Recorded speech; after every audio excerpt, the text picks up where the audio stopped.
ఆంధ్ర యూనివర్సిటీలో విద్యార్థులు ఆందోళన చేస్తూ ఉన్నారు. నిరసనలు వ్యక్తం చేస్తున్నారు. నిన్నటి నుంచి అవి తీవ్ర ఉద్రిక్తతలకు దారితీస్తూ ఉన్నాయి. ఆంధ్ర యూనివర్సిటీ మెయిన్ గేట్ దగ్గర స్టార్ట్ అయిన నిరసనలు రిజిస్ట్రార్ ఆఫీస్ వరకు చేరుకున్నాయి. వైస్ ఛాన్సలర్ రాజీనామా చేయాలనే డిమాండ్ తోటి. కారణం ఏంటి అంటే వాళ్ళు తినే అన్నంలో పురుగులు ఇండివిజువల్గా వస్తున్నాయట. థర్డ్ టైం ఇన్ ఇయర్, అంటే ఈ సంవత్సరంలో మూడోసారి. ఎన్నిసార్లు చెప్పినా మార్పు లేదట. నాసిరకం తిండి అట. ఇటువంటి తిండి మేము తినలేకున్నాము అని చెప్పి వాళ్ళ నిరసనలు ఆందోళనలు వ్యక్తం చేస్తూ ఉన్నారు గట్టిగా.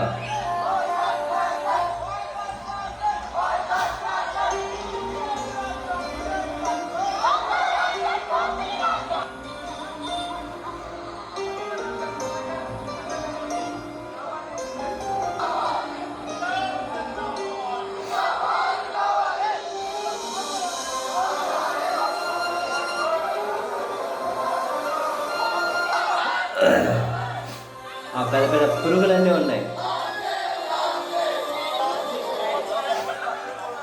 ఎన్నిసార్లు అడిగినా కూడా పట్టించుకోవడం లేదు. ఇదేమి రాజ్యం, ఇదేమి రాజ్యం, దొంగల రాజ్యం, దోపిడీ రాజ్యం అనే నినాదాలతోటి వాళ్ళు నిరసనలు వ్యక్తం చేస్తున్నారు.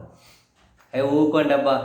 ఆడ ప్రజాప్రతినిధులందరూ, పాలకులందరూ ఎంత బిజీగా ఉన్నారు. రేపేదో ఒక హరిహర వీరం అనే సినిమా రిలీజ్ అవుతుందంట. ఆ సినిమా విజయవంతం కోసం వాళ్ళు ర్యాలీలు చేస్తున్నారు, దేవుడికి టెంకాయలు కొడుతున్నారు. చివరికి మంత్రి నారా లోకేష్ గారు లాంటి వాళ్ళు, విద్యాశాఖ మంత్రి గారు ఈ సినిమా గురించి గొప్పగా ట్వీట్లు పెడుతూ ఉన్నారు. ఎమ్మెల్యేలు, మంత్రులు, ఎమ్మెల్సీలు ఈ సినిమా విజయవంతం కోసం బ్యానర్లు పెట్టుకొని తిరుగుతూ వాళ్ళు అంత అద్భుతమైన కార్యక్రమంలో బిజీగా ఉంటే మీరేందా పురుగులు పట్టిన అన్నము మేము తినలేమంటారు. తినలేకపోతే మంచిగా డబ్బులున్న కాలేజీలో చేరండి. పురుగులు పట్టింది అన్నం తినలేమంటారు ఏంది? ఇక్కడ ఎంత బిజీగా ఉన్నారు పాలకులు. భలే ఉన్నారన్నా మీరు. ఇంత బిజీగా ఉన్నారబ్బా వీళ్ళు. మిమ్మల్ని ఎవరు పట్టించుకునేది? సింపుల్. మీరు ఏమైనా ఉద్రిక్తతలు తీవ్ర రూపం దాలిస్తే మీ వెనకల వైసీపీ ఉందంటారు, మీ వెనకల జగన్ ఉన్నాడంటారు, మిమ్మల్ని పేటీఎం బ్యాచ్ అంటారు, మిమ్మల్ని పనికిమాల వాళ్ళు అంటారు. అటు సోషల్ మీడియాలో నలుగురు పోస్టులు పెడతారు. అది ఇది అయిపోయాయి. ఇంకా ఉల్టా మిమ్మల్ని దొంగలు చేస్తారు. పురుగులు మీరే జైల్లో నుంచి దాంట్లో పడేశారని చెప్పి మీ మీద కేసులు పెడతారు. మీకు ఇంకా అర్థం కావట్లే. పెడతారు, ఏముంది ఇక్కడ. మరి ఇంత పెద్ద దైవ కార్యము సినిమా రిలీజు, దాన్ని మీరు డిస్టర్బ్ చేస్తే ఎట్లా కుదురుతుంది? సంక్షేమ హాస్టల్లో చిన్న చిన్న పిల్లలు తినే దాంట్లో పురుగులు పడతాయని చెప్పి వాళ్ళు ప్లేట్లు పట్టుకొని నిరసన వ్యక్తం చేస్తేనే దేకిన వాళ్ళు లేరు. మీరు పురుగులు పడతాయని చెప్పి నిరసన వ్యక్తం చేస్తే మిమ్మల్ని దేకేది ఎవరు? చూడండి, ఈరోజు రేపు మీ మీదే పోలీసులు కేసులు పెడతారు. దీని వెనక జగన్ వైసీపీ ఉన్నాడని చెప్పి అనకపోతే ఎవరో ఒకరు వచ్చి తెలవాల్సిన వాళ్ళు మీరు చూడండి. అబ్బా సావే. ఎక్కడున్నాం మనం? మీరు ఇంకా అప్డేట్ అవ్వాలి.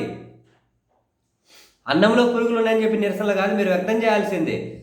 మంచి మద్యం కావాలని మీరు ధర్నాలు చేయాలి. సినిమా టికెట్ ధరలు పెంచండి అని. ఎందుకంటే జనాల కోరిక మేరకు టికెట్ రేట్లు పెంచామని చెబుతున్నారు కదా పెద్ద పెద్ద పాలకులు. అందుకని మీరు టికెట్ ధరలు పెంచాలని చెప్పి మీరు ఆందోళన చేయాలి. అప్డేట్ అవ్వకుంటే అట్లా. సినిమా విజయవంతం కావాలని చెప్పి ఫ్లెక్స్లు పట్టుకొని ర్యాలీలు చేయాలి. అది తినే అన్నంలో పురుగులు ఉన్నాయని ఇంత చిన్న చిన్న సమస్యల మీద ర్యాలీలు ఏందబ్బా మీరు? ఊరుకోండి సార్.